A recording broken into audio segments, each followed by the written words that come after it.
नमस्कार दोस्तों। तो कैसे हैं आप लोग।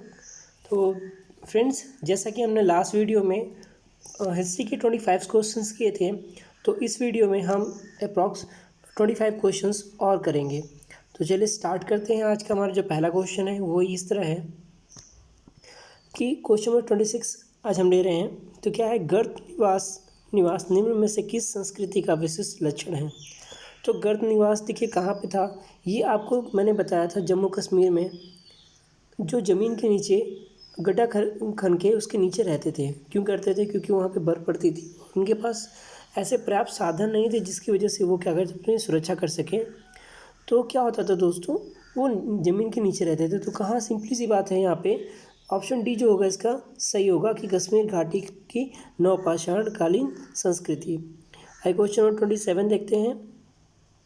क्या है इसमें कि निम्नलिखित में से किस स्थल से मानव कंकाल के साथ कुत्ते का कंकाल भी शवाधान से प्राप्त हुआ है। तो देखिए, मानव कंकाल के साथ क्या क्या मिले, कुत्ते का भी कंकाल मिले, यानी मानव और उसके जो डॉगी हुए दोनों को साथ में दफना दिया जाता था। तो ये जो प्रमाण मिले हैं ये मिले बुर्ज होम से। कहाँ से? बुर्ज होम से। और बुर्ज होम कहाँ है, मैंने पहले बताया था कहाँ पे, जम्मू एंड कश्मीर में बुर्ज होम है आपका।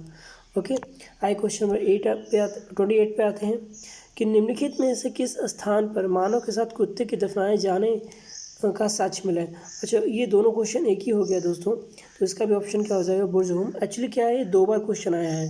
एक बार आप देख सकते हैं यूपी लोअर में आया है और एक बार उत्तराखंड पीसीएस में आया है। तो ये क्वेश्चन इंपॉर्टेंट है, बार बार क्वेश्चन ये आ रहा है। आइए नेक्स्ट क्वेश्चन पे बढ़ते हैं। क्वेश्चन नंबर 29 क्या कह रहा है कि निम्नलिखित में से किस स्थान पर नवपाषाण स्तर पर गेहूं एवं जौ की खेती के सर्वोत्तम प्रमाण मिले हैं। तो गेहूं और जौ के क्या हुआ है कि जौ के कुछ जले हुए अवशेष मिले हैं और गेहूं के क्या हुए हैं, कुछ भूसी जो होती है गेहूं की भूसी, वो मिला है। तो वो कहाँ मिला है? मेहरगढ़ में। ठीक है फ्रेंड्स, आगे बढ़ते हैं। बुर्ज होम क्वेश्चन नंबर 30 पे कि बुर्ज होम के नवपाषाणकालीन समाधानों में मनुष्य के साथ किस पालतू जीव को दफनाने की प्रथा है। तो आपको पता है कौन सा है, वो कुत्ता है। ठीक है, कुत्ते को उसके साथ दफना दिया जाता था। आइए क्वेश्चन नंबर 31 में चलते हैं। क्वेश्चन 31 क्या कह रहे हैं कि निम्नलिखित में से किस एक पूरा स्थल से पाषाण संस्कृति से लेकर हड़प्पा सभ्यता तक के सांस्कृतिक अवशेष प्राप्त हुए हैं। यानी देखिए, पूरा स्थल से पाषाण संस्कृति से लेकर हड़प्पा संस्कृति तक, यानी पाषाण काल से हड़प्पा संस्कृति तक के अवशेष प्राप्त हुए। तो यहाँ पे ये जो मेहरगढ़ है ना, यहाँ पे सबसे ज़्यादा अवशेष मिले हैं। और अगर इसकी बात कीजिए हड़प्पा सभ्यता की, तो क्या हो जाएगा, कालीबंगा। लेकिन ये क्या पूछ रहा है, हड़प्पा सभ्यता से पाषाण काल तक का। तो क्या हो जाएगा फ्रेंड्स, ऑप्शन नंबर बी सही है आपका, मेहरगढ़। चलिए 32 पे आते हैं। भारत में व्यवस्थित कृषि का प्राचीनतम प्रमाण कहाँ से प्राप्त होता है। अब देखिए, कृषि का प्राचीनतम प्रमाण कहाँ मिलेगा, जहाँ पे गेहूँ और जौ के अवशेष मिले होंगे। गेहूँ और जौ के अवशेष जहाँ पे मिले होंगे, वहीं तो हम कह सकते हैं कि क्या होगा, इसके साक्ष्य मिले होंगे। तो हमें क्या हो जाएगा इसका, मेहरगढ़, ऑप्शन नंबर ए, यानी ए हमारा क्या है, सही है। ठीक है फ्रेंड्स, अब आइए अगले क्वेश्चन पे आते हैं। क्वेश्चन नंबर 33 क्या कह रहा है कि भारतीय उपमहाद्वीप में कृषि के प्राचीनतम साक्ष्य प्राप्त हुए हैं। तो कहाँ पे प्राप्त हुए हैं, मेहरगढ़ में प्राप्त हुए हैं। यानी ये सब चीज़ें जो मैक्सिमम कहाँ पे, मेहरगढ़ में। अगर बुर्ज होम की बात करें तो वहाँ पे सावधान के साक्ष्य मिले हैं। कैसे सावधान कि कुत्तों के साथ मनुष्यों को भी दफना दिया जाता था। ओके, क्वेश्चन नंबर 34 भारतीय उपमहाद्वीप में कृषि के प्राचीनतम साक्ष्य प्राप्त हुए हैं। तो भारत, देखिए दोनों क्वेश्चन बिल्कुल सेम है, तो इसका भी आंसर बिल्कुल सेम होगा, क्या हो जाएगा, मेहरगढ़। एक्चुअली ये क्या है, यूपी पीसीएस के ऑप्शनल में आया हुआ है, और ये क्या है, यूपी पीसीएस के जीएस में और यूपी लोअर के दोनों एग्ज़ाम में आए हुए हैं ये। तो देखिए यहाँ पे क्वेश्चन आपके वही आ रहे हैं जो आपके बोर्ड एग्ज़ाम, आपके कंपटीशन एग्ज़ाम में आए हुए हैं। तो क्वेश्चन नंबर 35 को देखते हैं कि भारतीय उपमहाद्वीप में पालतू भैंस का प्राचीनतम साक्ष्य कहाँ से प्राप्त हुआ है। तो इसका जो ऑप्शन हो जाएगा वो भी क्या हो जाएगा, मेहरगढ़। क्योंकि देखिए जहाँ कृषि होगी वहीं पे इन लोगों की आवश्यकता होगी, जानवरों की, जो कृषि में योगदान दे सकते हैं। आइए फ्रेंड्स अगले क्वेश्चन में बढ़ते हैं। क्वेश्चन नंबर 36 क्या है कि उस स्थान का नाम बताइए जहाँ प्राचीनतम स्थायी जीवन के प्रमाण मिले हैं। तो फिर से इसका आंसर क्या हो जाएगा, मेहरगढ़। यानी इसमें मैक्सिमम जो आंसर है वो मेहरगढ़ है, क्योंकि वहीं पे ज़्यादा आपके गेहूं के साक्ष्य मिले हैं वहाँ पे, यानी अनाज के साक्ष्य वहीं पे मिले हैं, ठीक है। और आपके समाधान के साक्ष्य वहीं पे मिले हैं। और कुछ ऐसी चीज़ें जैसे यहाँ पे जो भैंस है, पालतू भैंस, उसके भी साक्ष्य यहीं पे मिले हैं। ऐसी बहुत सी चीज़ें जो यहाँ पे आपको प्राप्त हुआ है। आइए क्वेश्चन 37 पे चलते हैं। कह रहा है गंगा घाटी में धान की खेती का प्राचीनतम प्रमाण कहाँ से मिला है। गंगा घाटी की बात कर रहे हैं, गंगा घाटी। अब गंगा घाटी किधर चले आए फ्रेंड्स, अगर हम बात करें इंडिया के मैप की तो कुछ ऐसे हैं, ठीक है। तो गंगा घाटी जो आपका ये गंगा नदी ऐसे आती है, तो इसी के आगे ऊपर नीचे के यानी दाएं बाएं की, तो इधर और इधर तो गंगा के घाट होंगे। तो कहाँ पाए गए हैं, लहुरा देव, ठीक है। आगे क्वेश्चन नंबर 38 पे आइए। कह रहा है मध्य पाषाण प्रसंग में पशुपालन के प्रमाण कहाँ मिले, वह स्थान है। जहाँ पशुपालन के मिले वो स्थान क्या है, आदमगढ़, ठीक है। आजमगढ़ नहीं, आदमगढ़ समझिएगा इसको, आदमगढ़ ही है। ओके फ्रेंड्स, आइए क्वेश्चन 39 पे आते हैं। तो क्वेश्चन 39 क्या है, भारतीय उपमहाद्वीप में धान की खेती के प्राचीनतम साक्ष्य प्राप्त होते हैं। अब धान की खेती की बात कर रहा है, किसमें, भारतीय उपमहाद्वीप, तो विंध्य क्षेत्र में क्या हुआ, इसके साक्ष्य प्राप्त हुए हैं। क्वेश्चन नंबर 14 देखिए, निम्नलिखित में से किस क्षेत्र में चावल के उत्पादन के प्राचीनतम साक्ष्य। देखिए चावल के उत्पादन के प्राचीनतम साक्ष्य कहाँ पे हैं, ये बेलन घाटी है, वहाँ पे इसके साक्ष्य मिले हैं। ऑप्शन नंबर बी क्या होगा, सही होगा। नेक्स्ट क्वेश्चन देखिए, क्वेश्चन नंबर 41 कह रहा कि उच्च पुरापाषाण युगीन हड्डी की बनी मातृ देवी की प्रतिमा। अब यहाँ देखिए, एक तो आपको कांसे की बनी है एक मूर्ति, वो तो आपको जब मैं पढ़ाऊँगा सिंधु सभ्यता, हड़प्पा सभ्यता, तो वहाँ पे बताऊँगा। यहाँ पे क्या है, हड्डी की बनी माता देवी की प्रतिमा। तो ये कहाँ मिला है आपको, बेलन घाटी में, उत्तर प्रदेश में मिला है। कहाँ पे मिला है, बेलन घाटी, उत्तर प्रदेश।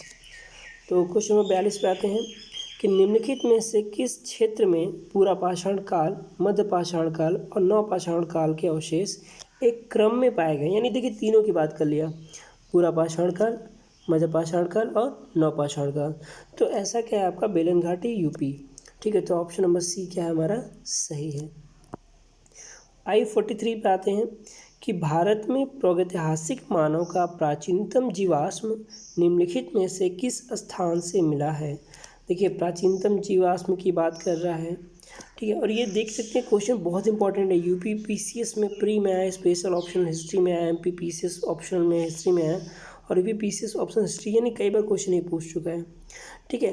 तो हथनोरा एक जगह है उत्तरी भारत में, जहाँ पे ये क्या हुआ, प्राचीनतम जीवाश्म के अवशेष मिले हैं मानव के।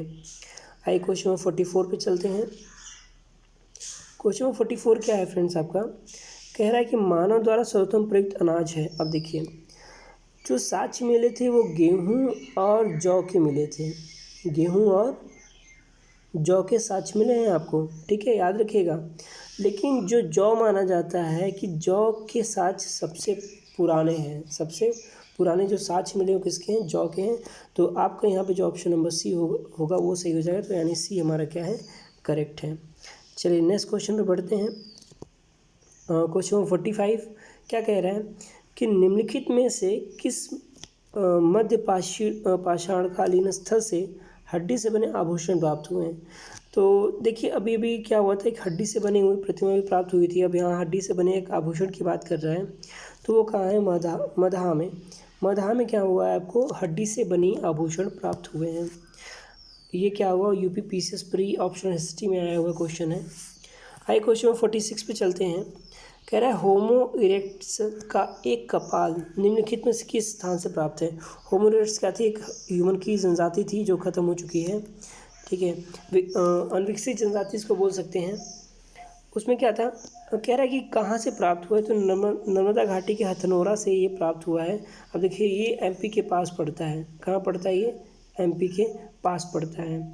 अगला क्वेश्चन 47 चलते हैं। क्या कह रहा है कि हड्डी से निर्मित आभूषण भारत में मध्य पाषाण काल के संदर्भ में प्राप्त हुए हैं। तो अभी अभी हमने इसका आंसर जाना है, क्या है, मदहा से। कहाँ से, मदहा से। ऑप्शन नंबर 20 का सही होगा। अब इसको देख सकते हैं ये कहाँ पे आया है, आर ओ में एग्ज़ाम में आया हुआ है। आइए क्वेश्चन 48 देखते हैं। तो क्वेश्चन 48 में क्या है फ्रेंड्स कि निम्नलिखित में से किस स्थान से हड्डी के उपकरण प्राप्त हुए हैं। तो हड्डी के उपकरण की बात कर रहा है, तो कहाँ से होगा, वही मदहा से, क्योंकि यहीं पे हड्डी के औजार भी मिले हैं आपके, और हड्डी के उपकरण भी, और हड्डियों के ठीक है। तो आइए क्वेश्चन 49 पे चलते हैं। क्या कह रहा है कि एक ही कब्र से 3 मानव कंकाल निकले हैं। अब एक ही कब्र से 3 मानव कंकाल कहाँ से निकले हैं, दमदमा से। ठीक है, कहाँ से, दमदमा से। एक ही कब्र में क्या हुआ है, 3 लोगों को दफनाया गया था, तो वही इसके साक्ष्य मिले हैं। ठीक है, क्वेश्चन 50 पे आइए। आज के लास्ट क्वेश्चन है कि गंगा के मैदान में मानव बस्ती का प्राचीनतम अवशेष कहाँ मिलता है। गंगा के मैदान में मानव बस्ती का प्राचीनतम, यानी जहाँ पे ये पूछ रहा है कि जैसे जो गंगा बहती थी, ठीक है, तो वो गंगा का मैदान पूरा ये आ गया आपका उत्तराखंड हो गया, आपका दिल्ली भी इंक्लूड होता है गंगा के मैदान में, यहाँ से होते हुए यूपी, बिहार, ठीक है, ये सब मिलके ये पूरा जो गंगा का मैदान है। तो ये पूछ रहे गंगा के मैदान में, ठीक है, मानव बस्ती का प्राचीनतम अवशेष, तो वो कहाँ मिला है आपको, कालपी में। कहाँ पे मिला है फ्रेंड्स, कालपी। यानी ऑप्शन नंबर बी हमारा क्या है, सही है। तो फ्रेंड्स आज के लिए बस इतना ही। आई होप आपको चैप्टर समझ में आया होगा। और आज के जो 25 क्वेश्चन हैं इसमें अप्रॉक्स अगर आपको 10 क्वेश्चन भी आते हैं तो 1 2 3 बार आप उसको देख लीजिएगा, आपके सारे क्वेश्चन डाउट जो होंगे वो क्लियर हो जाएंगे। Okay friend, thank you, have a nice day, see you next video.